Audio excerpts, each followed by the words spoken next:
Vice president JD Vance জানিয়েছেন, প্যালেস্টাইনকে রাষ্ট্র হিসেবে স্বীকৃতি দেওয়ার কোনো পরিকল্পনা নেই ট্রাম্প প্রশাসনের।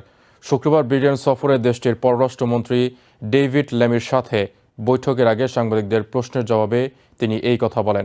ভ্যান্স বলেন, যদিও ব্রিটেন সেপ্টেম্বরে প্যালেস্টিনিয়ান রাষ্ট্রকে স্বীকৃতি দেওয়ার ঘোষণা দিয়েছে, তবুও এমন ঘোষণার কার্যকারিতা নিয়ে সন্দেহ রয়েছে।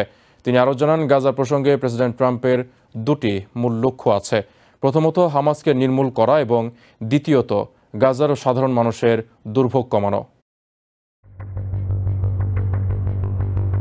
ভাইস প্রেসিডেন্ট জেডি ভ্যান্স বলেছেন, বর্তমান প্রশাসনের প্যালেস্টিনিয়ান রাষ্ট্রকে স্বীকৃতি দেওয়ার কোনো পরিকল্পনা নেই। শুক্রবার ব্রিটেন সফরে দেশটির পররাষ্ট্রমন্ত্রী ডেভিড ল্যামির সাথে বৈঠকের আগে সাংবাদিকদের প্রশ্নের জবাবে এই কথা বলেন তিনি।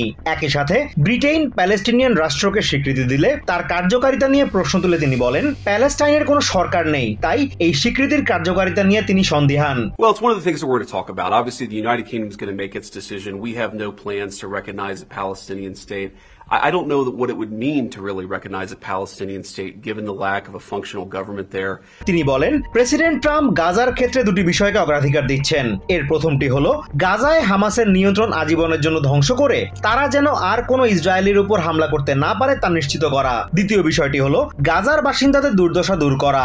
বিপি দাবি করেন, তাদের দুর্দশা দেখে প্রেসিডেন্ট ট্রাম্প সত্যিকার অর্থে ব্যথিত হয়েছেন। ভ্যান্স বলেন, সবাই একসাথে কাজ করলে গাজায় বিরাজমান মানবিক সংকট সমাধান সম্ভব, তবে এই সমস্যার সমাধান খুব একটা সহজ হবে না বলে মনে করেন ভিপি। তিনি বলেন, গাজা সংকট সমাধানে ব্রিটেনকে সাথে নিয়ে কাজ করতে চায় ট্রাম্প প্রশাসন। দুই দেশের মধ্যে এ নিয়ে আলোচনা হবে বলেও জানান তিনি। এদিকে প্রেসিডেন্ট ট্রাম্প গাজা দখলের পরিকল্পনার ক্ষেত্রে নেতানিয়াহুকে কোনো সবুজ সংকেত দিয়েছেন কিনা জানতে চাইলে ভ্যান্স প্রশ্নের উত্তর দিতে অপারগতা প্রকাশ করেন। তবে তিনি জানান, মধ্যপ্রাচ্য ঘিরে প্রেসিডেন্ট ট্রাম্পের কিছু লক্ষ্য রয়েছে, তিনি সেই লক্ষ্যগুলো বাস্তবায়ন অব্যাহত রাখবেন। গত সপ্তাহে প্রেসিডেন্ট ট্রাম্প আভাস দিয়েছেন, 2028 প্রেসিডেন্ট নির্বাচনে জেডি ভ্যান্স প্রতিদ্বন্দ্বিতা করবেন এবং জিতবেন। এই বিষয়ে জানতে চাইলে ভ্যান্স বলেন, তিনি এখনো নির্বাচনে লড়ার বিষয়ে কিছু ভাবেননি। Azimur Rashid Kanak, TVN 24 news desk.